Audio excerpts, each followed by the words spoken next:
안녕하세요. 재림 성도 여러분, 다시 만나서 반갑습니다. 오늘 우리는 제8과 성령과 은사에 대해서 공부하겠습니다. 지난주에 우리는 성령과 열매에 대해서 공부했습니다. 우리가 예수 그리스도를 믿고 난 이후에 하나님이 우리에게 가장 바라시는 것이 있다면 그것은 바로 성품의 열매를 맺는 것입니다. 다시 말해 성숙한 그리스도인이 되는 것이죠. 오늘은 그 내용에 이어서 성령과 은사라고 하는 이 주제에 대해서 함께 살펴보겠습니다. 먼저 기억절의 말씀을 제가 읽겠습니다.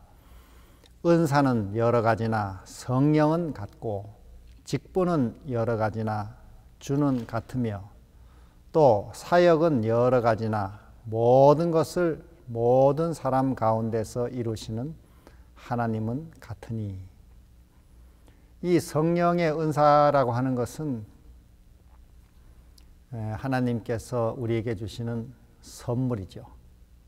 그래서 이 본문의 제일 아래 소개된 대로 이번 주에 우리는 하나님의 은사를 베푸시는 성령에 대해 공부하고 성령의 열매와 성령의 은사의 차이점을 살펴보려고 합니다. 자, 우리 먼저 첫째 날의 내용을 공부하겠습니다. 성령의 열매와 성령의 은사. 은사는 여러 가지나 성령은 같고 사역은 여러 가지나 모든 것을 모든 사람 가운데서 이루시는 하나님은 같으니 각 사람에게 성령을 나타내심은 유익하게 하려 하심이라. 고린도전서 12장 4절로 7절. 이 성령의 열매와 성령의 은사를 우리가 비교해 보면 몇 가지 차이점이 있고 또 공통점도 있습니다. 먼저 우리 차이점을 살펴보면 제가 표로도 아마 정리했는데 거기 보시면은 성령의 은사는 즉시 주어질 수도 있습니다. 반면에 열매는 즉각적으로 이걸 얻을 수 있는 것이 아니고 오랜 시간이 필요합니다. 또 이 성령의 은사는 주로 능력과 관계되죠. 능력. 하나님이 주시는 초자연적인 능력. 그에 비해 성령의 열매는 사람의 성품, 됨됨이를 가리키고 있습니다. 영어로 표현하자면 to do, 은사는 to do. 또 성령의 열매는 to be, 존재, 인격적인 면을 말하고 있죠. 그리고 성령의 이 은사는 다양합니다. 아주 여러 가지가 성경에 나와 있죠. 다양한 은사들이 있습니다. 반면에 성령의 열매는 지난주에 공부한 대로 하나입니다. 성령의 열매는 갈라디아 5장 22절에 그렇게 말씀할 때 그 열매, 카르포스라는 말이 단수로 쓰이고 있죠. 한 열매에 9가지 측면들이 소개되어 있다. 지난번에 공부했습니다. 그리고 은사는 이것이 우리 신앙생활에 반드시 항상 꼭 필요한 것은 아니라고 할 수 있습니다. 필수인 것은 아니라고 할 수 있겠죠. 그러나 열매는 반드시 나타나야 하는 것입니다. 그래서 이러한 그 은사와 열매는 좀 차이점을 가지고 있습니다. 반면에 공통점은 은사든 열매든 둘 다 그 주체는 성령 하나님이라고 하는 것입니다. 은사도 우리에게 성령께서 나눠주시는 것이죠. 그 뜻대로 주신다 이렇게 씁니다. 그리고 열매 역시 성령께서 우리 속에서 이루시는 역사를 통해 맺히게 하는 것이죠. 또 이 은사나 열매는 사람이 만들어낼 수가 없는 것입니다. 열매든 은사든 이 사람이 스스로 만들어낼 수가 없는 것이죠. 이건 하나님만이 하실 수 있는 일입니다. 이런 비교를 간단하게 해보면서 이 둘 중에 어느 것이 더 중요한가? 둘 다 중요합니다. 그렇지만은 우리 신앙생활에 보다 더 필수적인 것은 성령의 열매라고 할 수 있습니다. 본질이죠. 성령의 열매가 없는 성령의 은사는 소용이 없다. 이 본문의 저자는 그렇게 말씀하고 있습니다. 예를 들어 고린도전서 13장 우리 1절로 3절에 보면은 내가 사람의 언어를 많이 할 줄 알고 심지어 천사의 말까지 통달한다 해도 사랑이 없으면 그게 아무것도 아니라 이렇게 씁니다. 또 그 다음에 우리 13장 2절에 보면 내가 예언하는 능력이 있고 또 모든 것을 모든 비밀을 아는 지식이 있다 해도 사랑이 없으면 이것도 아무것도 아니라 이렇게 씁니다.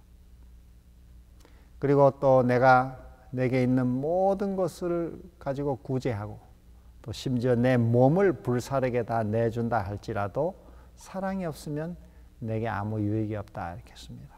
그래서 이러한 사랑의 품성, 우리의 삶의 이 사랑의 열매, 성령의 열매가 없는 은사는 구제의 은사든 믿음의 은사든 지식의 은사든 또 여러 방언의 은사든 이런 13장 1절로 3절에 나오는 그런 많은 여러 은사들이 있다 할지라도 사랑이 없으면, 성령의 이 열매의 본질인 사랑이 없으면 그 모든 것이 다 그저 울리는 징, 꽹과리, 그리고 또 내게 아무 소용이 없는 무익한 것이라는 것입니다. 이게 참 중요한 문제죠. 그래서 여기서 우리가 좀 추론해 볼 수 있는 것은 일전에도 말씀드렸습니다만 신앙생활의 3단계 구조를 생각해 볼 수 있습니다. 신앙생활의 이 구조를 가지고 우리가 신앙생활 하시면은 많은 문제들을 우리가 이해하고 해결하는 데 도움이 될 수 있다고 생각합니다. 우리가 화살의 관역을 한번 생각해 봅시다. 그 화살의 관역의 제일 중앙에 우리 올림픽에서 10점에 해당하는 제일 중요한 요 핵심 부분이 사랑의 품성이라고 할 수 있습니다. 하나님의 성령의 은혜로 사랑의 품성으로 열매가 맺히는 그것이 우리 신앙생활의 핵심이고 목표입니다. 이걸 위해 우리는 신앙생활을 하는 것이죠. 이걸 하나님의 형상을 회복한다고도 하고 하나님의 성품으로 변화된다고도 하고 성화된다고도 합니다. 이게 신앙생활의 제일 중요한 부분이죠. 그 다음에 9점에 해당하는 그 다음에 원은 올바른 교리입니다. 올바른 교리. 올바른 가르침을 우리가 가져야 되는 것이죠. 신앙생활에 이게 참 중요합니다. 요즘 삼일체를 부정한다든지 뭐 또 안식일이 무슨 뭐 이 태음력으로 지켜야 한다든지 또 무슨 뭐 완전주의를 주장한다든지 또 예언의 신을 부정한다든지 뭐 조사심판을 부정한다든지 이런 여러 형태의 올바른 교리에서 빗나가게 되면은 신앙생활이 잘못된 길로 나갈 수 있습니다. 그 다음에 이제 제일 바깥의 원, 세 번째 단계는 생활 방식들이죠. 먹는 것이든 입는 것이든 치장하는 것이든 음악을 뭐 듣는 것이든 여러 이 생활에 관계된 문제들이죠. 그래서 이것도 중요합니다. 우리가 올바로 우리 몸을 관리하기 위해서 또 우리의 신앙을 바르게 잘 개발시키기 위해서 이 생활 방식도 참 중요합니다. 그런데 이 생활 방식의 문제는 제일 중심인 사랑의 품성이 같이 들어있어야 합니다. 그게 빠진 채 생활 방식을 고집한다든지 또 이 사랑의 중심이 빠진 채 어떤 교리를 주장하게 되면은 그런 신앙생활은 부작용을 낳게 되어 있습니다. 이런 올바른 구조를 가질 필요가 있죠. 그래서 사랑의 이 열매, 성령의 열매가 반드시 은사에도 같이 들어있어야 한다. 우리 첫째 날 교훈으로 삼으면 좋겠습니다.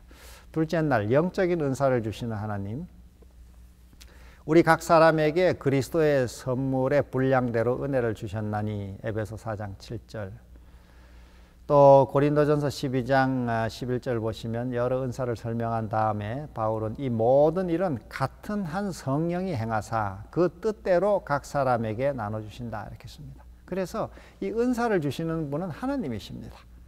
내가 뭐 방언이 꼭 원한다고 해서 내가 그저 그걸 원한다고 방언이 주어지는 것이 아니고 성령께서 성령의 뜻대로 그분의 판단대로 우리에게 은사를 주시는 것이죠. 때로 믿음이 필요할 때 믿음을 주시고 또 오순절같이 그 당시에 여러 나라에서 온 사람들에게 언어가 이 장벽이 됐을 때 방언의 은사를 주셔서 복음을 알아듣게 하시고 때로는 또 어떤 사람에게 손을 얹어 병이 낫게도 하시고 그런 것들은 사람이 만들어내는 것이나 뭐 사람이 원한다고 되는 것이 아니라 하나님께서 주시는 것이라 하는 것입니다. 이 주체를 우리가 기억할 필요가 있죠. 자, 중간 이하 보시면 일반적으로 선천적인 능력은 영적인 은사가 아니다. 사람이 집중적인 교육을 통해 개발시킬 수 있는 재능도 영적인 은사와 같지 않다. 이 교과의 저자는 이 재능과 또 선천적 재능과 또 후천적으로 개발한 능력을 은사와 같지 않다고 설명했습니다. 그러나 때로 우리가 선천적으로 받은 재능이든 후천적으로 또 개발한 능력이든 그것을 하나님을 위해서 또 교회를 위해서 사용하게 될 때 그것은 은사에 포함될 수가 있습니다. 그러나 그저 무조건 어떤 재능은 하나님의 은사와 동일하다, 성령의 은사와 동일하다 이렇게 볼 수는 없다는 것이죠. 왜냐하면은 그 타고난 뛰어난 재능을 가진 사람들이 많이 있습니다만은 하나님을 위해서 뭐 교회를 위해서 쓰는 것이 아니라 자기의 이기적인 목적을 또 자기 영광을 드러내기 위해 사용하는 사람들이 많이 있죠. 그런 경우에 그런 능력은 물론 하나님이 주신 것입니다만은 우리 오늘 공부하는 성령의 은사라고 할 수는 없다는 것입니다. 이게 저자의 설명이죠. 은사라는 것은 주님을 섬기라고 주신 초자연적인 능력, 내게 없는 어떤 초자연적인 능력을 가리킵니다. 그리고 이미 내가 받은 능력에 성령께서 역사하셔서 그것을 가지고 하나님을 위해 쓰게 하시고 또 교회를 섬기도록 하게 하실 때 그런 점에서 그것은 은사에 포함된다 이렇게 볼 수 있습니다. 그래서 재능은 은사에 포함된다 이렇게 은사가 더 큰 범위라고 이렇게 할 수 있겠습니다. 성경에서 이 성령의 은사가 집중적으로 나오는 본문이 크게 한 3군데 있습니다. 에베소 4장, 고린도전서 12장, 로마서 12장이 있습니다. 어떤 사람도 베드로전서 4장 10절 11절도 포함시킵니다만은 그러나 대부분 성령의 은사를 나타내는 대표적인 본문은 그 위에 3가지 에베소 4장, 고린도전서 12장, 로마서 12장. 여기에 보시면은 고린도전서 12장에 보시면 거기 한 9가지의 은사를 소개하고 있습니다. 지혜, 지식, 믿음, 치병, 병 고치는 능력, 그리고 능력 행함, 예언, 영분별, 방언, 통역. 이런 은사들을 바울은 열거합니다. 여기 믿음이라고 하는 것은 우리가 구원 얻는 그런 초보적인 믿음을 가리키는 것이 아니고 스데반이 순교를 당하면서도 그 믿음을 드러냈던 그런 초자연적인 믿음, 능력의 믿음을 말씀하고 있는 것입니다. 이 방언도 역시 사도행전 2장에 보면은 그들이 외국어로 여러 사람들을 모인 사람들에게 복음을 전할 때 알아듣게 한 능력을 나타내죠. 물론 고린도전서 14장에 좀 애매한 의미의 방언도 있는 것처럼 보입니다만은 성경을 해석해 나갈 때 해석의 큰 원칙 가운데 하나는 그 주제에 대하여 성경에서 명확하게 말한 것을 기준으로 삼고 애매한 쪽을 해석해 나가도록 해야 합니다. 애매한 것을 붙잡아 가지고 분명히 말한 것을 무시한다고 할 때 그건 바른 해석이라고 할 수 없겠죠. 방언 문제도 그렇게 우리가 연구하는 자세가 필요합니다. 고린도전서 14장의 그 방언이 무슨 뜻인지 이 명확한 사도행전 2장의 기준을 가지고 한번 연구하는 자세가 필요하죠. 삼위일체에서도 성령 하나님에 대해서 명확하게 언급한 말씀들을 기준으로 삼고 또 애매한 쪽의 이 본문들을 해석하는 이 올바른 해석법이 필요합니다. 그런데 이 방언이든 또 뭐 병 고치는 능력이든 이런 여러 은사들은 그 자체가 어떤 성령 충만의 증거 또는 성령의 침례 증거로 삼아서는 안 됩니다. 어떤 교단에서는 방언을 성령 받은 증거, 아주 확실한 증거라고 이렇게 가르치고 있습니다. 그래서 방언을 못하면은 그 교회에서는 이 사람은 뭐 성령 받은 것이 아니라고 그래서 아주 좀 이 초보 신자처럼 취급받는 그런 경향이 있습니다. 그래서 그런 교회 신자들은 방언을 못하면 따로 이렇게 전체를 모아놓고 방언을 강습하기도 합니다. 할렐루야를 아주 한 700번씩 이렇게 빠르게 반복시키면은 혀가 꼬여서 나중에는 이 랄랄랄랄라 하는 소리로 마치 방언하는 것처럼 그래서 방언을 못한 사람은 그렇게라도 뭐 기도할 때 흉내를 낸다고 합니다. 그런 그 방언 자체를 그렇게 이해하는 것은 성경적이라고 할 수 없습니다. 이것은 성령께서 자기의 뜻대로 주시는 것이지 성령 받은 증거는 방언을 해야 된다. 이렇게 성경에 말한 곳은 없습니다. 또 로마서 12장에는 7가지의 은사를 열거하는데 섬기는 일, 가르치는 일, 위로하는 일, 구제하는 일, 다스리는 일, 긍휼을 베푸는 일, 사랑하는 일. 이 역시 성령의 은사라고 소개합니다. 또 에베소 4장에는 네 가지로 사도, 선지자, 복음 전하는 자, 목사와 교사. 여기에 목사와 교사는 한 가지 은사입니다. 한 사람에 속한 것이죠. 그래서 목사 따로, 교사 따로 이런 것이 아니라 목회의 기능에는 교사의 기능이 들어있고 또 교사의 기능에는 목회의 기능이 같이 들어있습니다. 이것이 성경에서 말씀하고 있는 것이죠. 자, 그러므로 이 은사는 아까 우리 앞서 설명한 대로 우리 신앙생활에 항상 꼭 필요한 것이라고 할 수 없습니다. 이게 매우 중요한 것이긴 합니다만은, 그러나 열매는 항상 있어야 하는 것이죠. 그래서 이 은사를 가지고 신앙의 척도로 삼아서는 안 됩니다. 어떤 능력을 행한다든지 또 무슨 뭐 방언을 한다든지 그러면 그 사람이 신앙이 좋은 것이구나, 이렇게 우리가 잘못 이해해서는 안 되겠습니다. 은사의 권한은 전적으로 성령 하나님에게 있는 것이고, 이것은 하나님을 섬기고 교회를 섬기는 일을 위해 필요할 때 성령이 주시는 것이라는 것이 오늘 공부의 주요 내용이 되겠습니다. 셋째 날, 영적인 은사의 목적. 이는 성도를 온전하게 하여 봉사의 일을 하게 하며 그리스도의 몸을 세우려 하심이라. 에베소 4장 12절. 또 우리 고린도전서 12장 7절에 보면 각 사람에게 성령의 나타남을 주심은 유익하게 하려 하심이라. 그래서 영적인 은사의 목적은 여기 나와 있는 대로 크게 두 가지인데, 첫째로 교회 전체를 유익하게 하고 견고하게 하기 위해 주신 것입니다. 이 교회의 유익을 위해서. 그래서 이 성령의 은사를 받을 때 그것은 반드시 교회 전체의 유익을 위해 이것이 사용돼야 합니다. 때로 하나님이 은사를 주시는데 이걸 사적으로 사용하게 되면 은사가 떠나는 경우가 있습니다. 두 번째로는 성도를 온전하게 하여, 다시 말해 성도를 훈련하여 온전하게 하여 봉사일을 하게 하는 것입니다. 로마서 1장 11절. 그래서 그리스도의 몸을 세우는 것이죠. 참 중요한 부분이죠.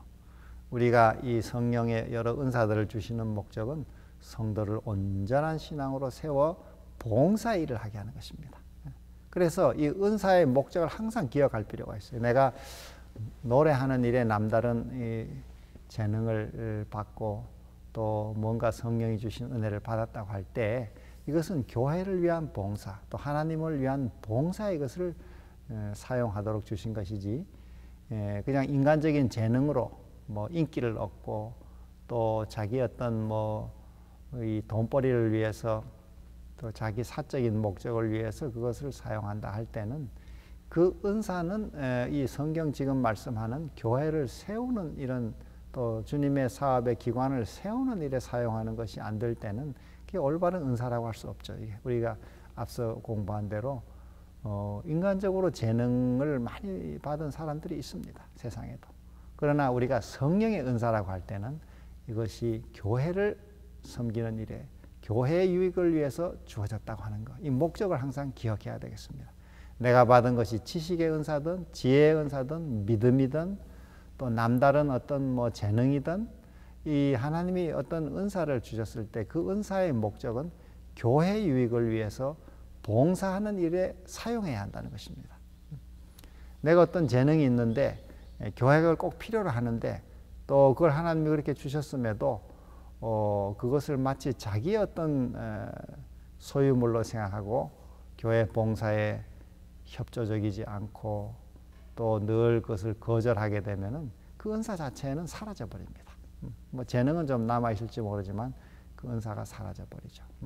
성경의 말씀대로 촛대를 옮긴다 이렇게 했죠.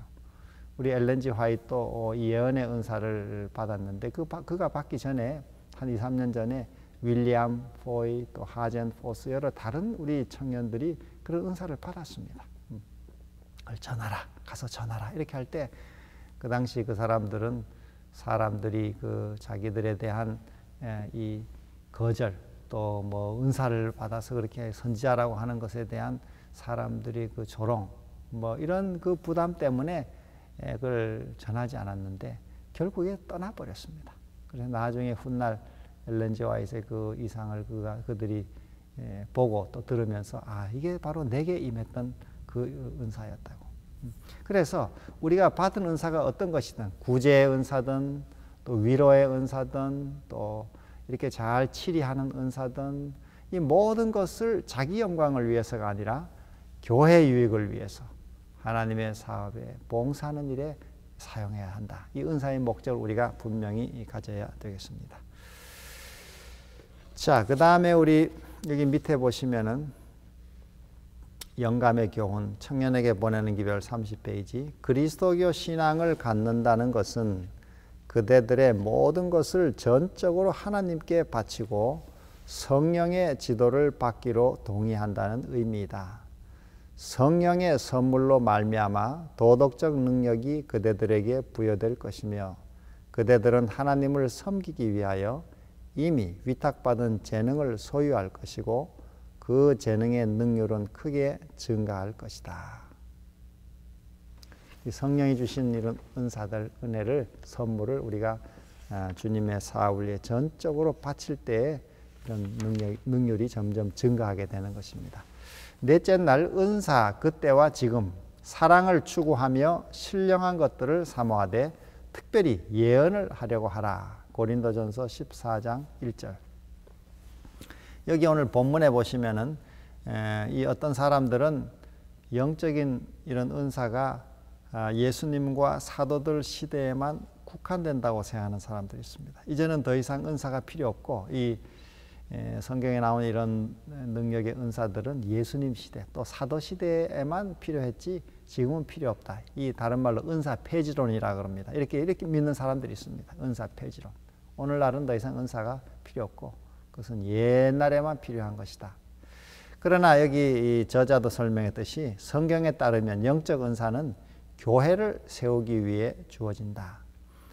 하나님이 그것들을 폐지했다는 성경적인 근거가 없는 이상 우리는 교회가 사명을 완수하고 예수님이 재림하실 때까지 하나님이 그것을 남겨두셨다고 생각해야 한다.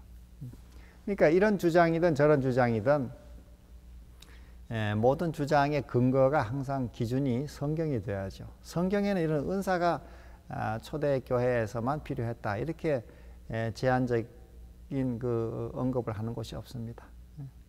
그래서 우리는 여기 마지막 교훈이라고 하는 아랫줄에 설명한 대로 예언의 은사를 포함하여 성경에서 제시하는 성령의 은사는 교회가 하나님이 위임하신 사명들을 완수하고 예수님의 재림을 맞이하기까지 지속된다 하는 것을 알 수 있습니다.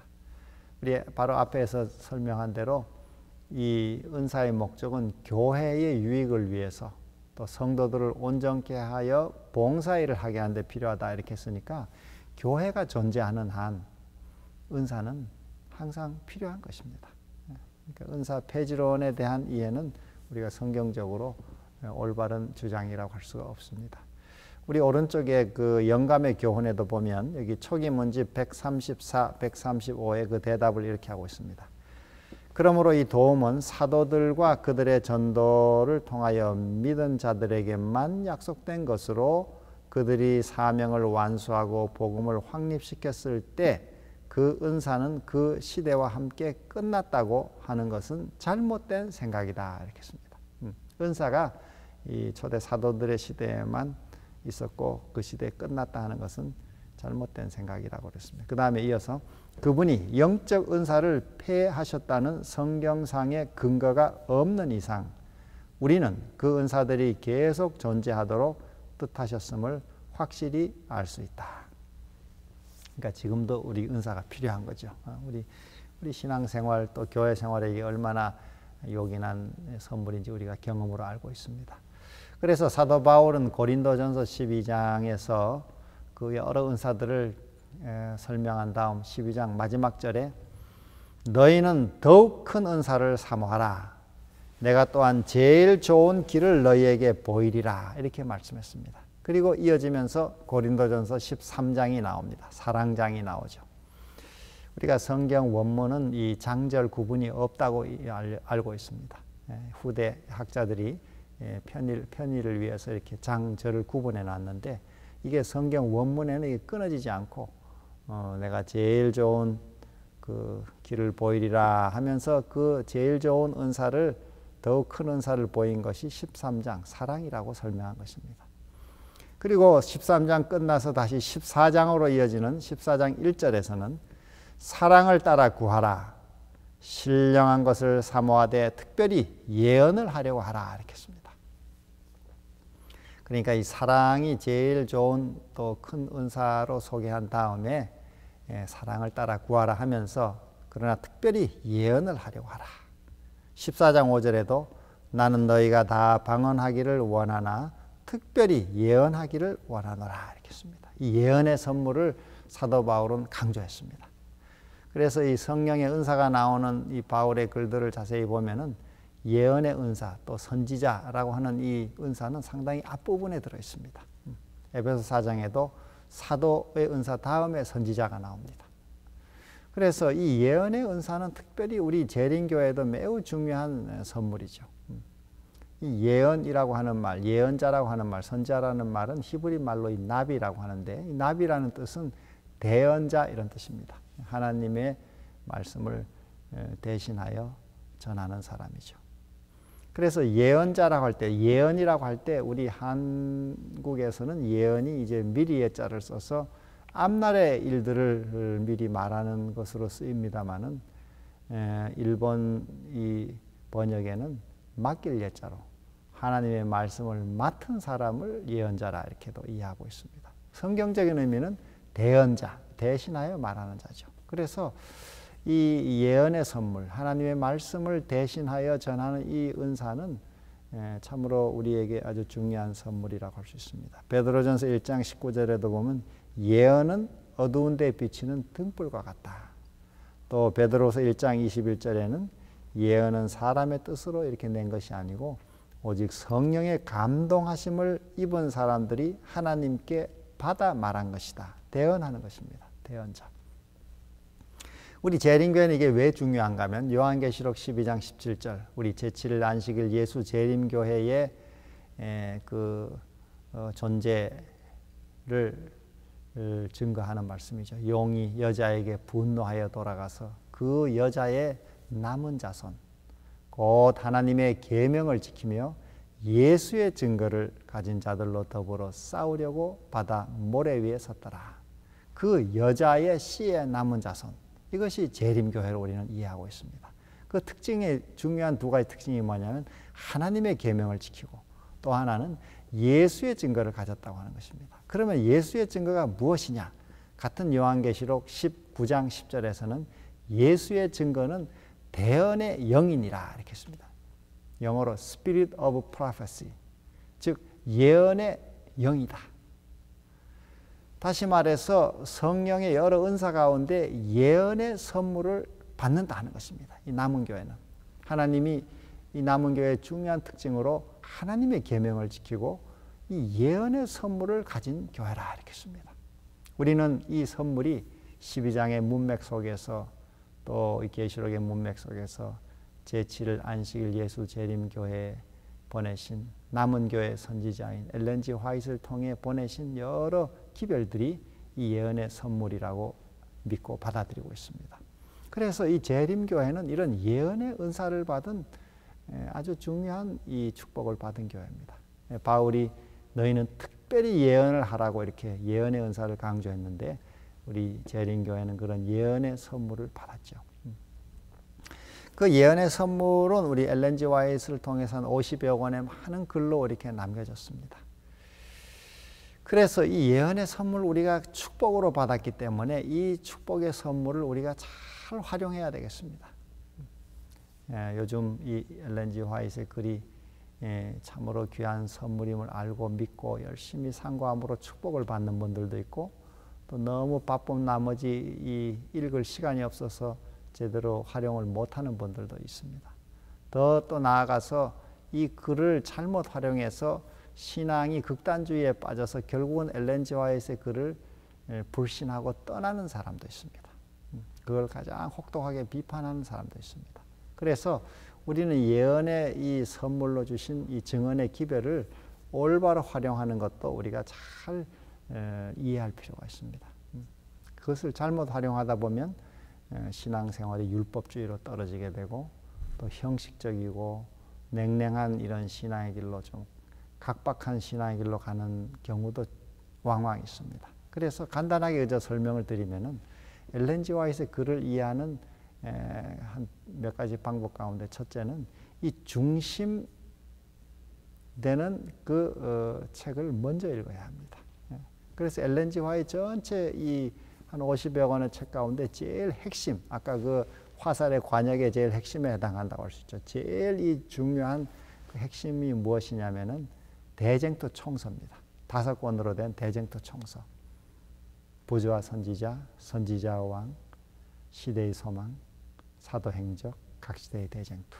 이것은 성경 전체를 이해하는 데 매우 중요한 설명들과 또 원리들이 그 속에 들어 있습니다. 그래서 그 5권의 책을 우리가 먼저 읽고 그걸 자세하게 묵상하고 그 5권 속에 들어있는 이 큰 주제, 사랑의 그 대주제를 가지고 나머지 엘렌 G 화이트의 다른 글들을 이해하는 이 기준으로 삼아야 합니다. 이러한 핵심 기준이 없이 여기저기 생활 방식에 대해서 이리저리 말씀한 몇 구절을 가지고 그걸 기준으로 중심으로 삼게 되면은 그것은 어떤 경우에는 맞지만 어떤 경우에는 맞지 않는 경우가 있습니다. 그래서 많은 신앙생활에 부작용을 가져오는 것이죠. 이 엘렌 G 화이트의 글을 활용하는 것에 대한 이 예언의 선물을 바로 활용하는 것을 알지 못함으로 오는 그 피해라고 할 수 있습니다. 자, 그래서 이 대쟁투 총서를 여러분이 읽어보시면은 부조와 선지자 제일 첫 문장과 또 저 대쟁투 제일 마지막 문장이 영어로는 똑같은 문장으로 되어 있습니다. God is love. 하나님은 사랑이시다. 하나님은 사랑이시라. 이게 대쟁투 총서의 시작 그리고 마지막을 맺는 그 일관된 원칙입니다. 그래서 엘렌 G 화이트를 우리가 바르게 잘 이해하면은 우리의 신앙생활이 더욱 큰 사랑의 품성으로 변화되는 그런 큰 축복을 누릴 수 있습니다. 두 번째 단계는 무엇이냐? 그 다음 원이라고 할 수 있습니다. 이것은 교회 증언이라는 책입니다. 9권으로 된 교회 증언. 이것은 우리 재림 신자들에게 보내는 기별이죠. 개인과 또 어떤 교회 부서 또 교단의 지도자들 여러 이 교회를 향한 엘렌 G 화이트이 오랜 세월 기록해 놓은 한 5천여 페이지가 되는 매우 방대한 분량의 책입니다. 이것은 그 재림 신자들에게 주어진 기별이에요. 이걸 가지고 일방적으로 모든 사람에게 다 적용하는 것은 때때로 부작용을 낳게 됩니다. 그리고 그 문맥을 항상 같이 읽어줘야 합니다. 이것은 어떤 개인에게 보낸 경우도 있습니다. 예를 들어 교회 증언 2권에 어떤 부인에게 당신 식탁에 계란을 두지 말아라. 계란을 먹지 말아라. 이렇게 하는 구절이 있습니다. 그러나 이 한 구절의 문맥을 그저 무시하고 그 계란 먹지 말라 이것만 한 구절을 떼가지고 모든 사람은 다 계란을 먹지 말라 이렇게 설명하게 되면은 이 증언의 기별을 우리가 잘못 적용할 위험이 있습니다. 왜냐하면은 우리 식생활을 권면해 보면은 또 우리 크레스 의사에게 보내는 편지에는 당신은 계란을 먹어라. 그것도 날계란을 건강한 닭이 낳은 날계란을 포도즙에 타서 먹어라. 그런 그 문맥이 또 있는 것이죠. 그래서 이러한 여러 그 말씀들은 항상 교회 증언의 기별은 중요한 메시지이긴 합니다만은 그 문맥과 함께 꼭 읽어줘야 한다는 것입니다. 그 다음에 중요한 것이 그 외 여러 주제별로 나온 책들입니다. 건강에 관한 문제, 교육에 관한 문제, 목회에 관한 문제, 또 교회 여러 각부 사업에 대한 문제, 경제, 재정, 또 여러 주제들에 대한 편집본들이 있습니다. 그것들을 우리가 읽을 때 언제나 그 문맥을 항상 같이 전후 문맥을 찾아서 항상 문맥 속에서 원래 의도한 의도 원칙을 찾아내는 그 태도가 필요합니다. 그러나 제일 중심의 대쟁투 총서 이것은 우리가 성경을 이해하는 매우 좋은 핵심 책들이기 때문에 이걸 자주 읽으셔야 하고 그 중에서 또 핵심은 시대의 소망입니다. 시대의 소망. 사람으로 오신 예수 그리스도의 그 삶을 자세하게 묘사한 이 시대의 소망은 정말 읽고 또 읽고 또 읽고 묵상해서 그 큰 원칙을 얻은 다음에 거기서 다른 모든 책들을 우리가 해석하는 것이 필요합니다. 우리가 좀 참고하면 좋겠습니다. 그 다음 우리 다섯째 날 마지막 부분이죠. 성령과 분별의 은사. 사랑하는 자들아 영을 다 믿지 말고 오직 영들이 하나님께 속하였나 분별하라. 요한일서 4장 1절.